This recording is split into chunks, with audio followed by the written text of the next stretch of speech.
Let's talk about a few of the myths surrounding digital or having a digital press.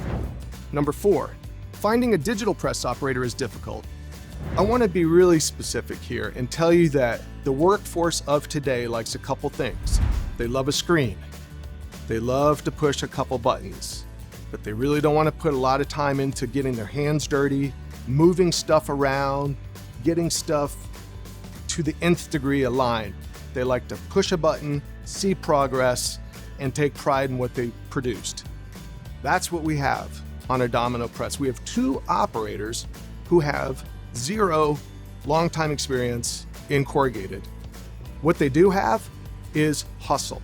They don't like the frustration of managing work, but they like to show up and get a lot done. So the talent needed to get massive impact might be more available to you than you imagine.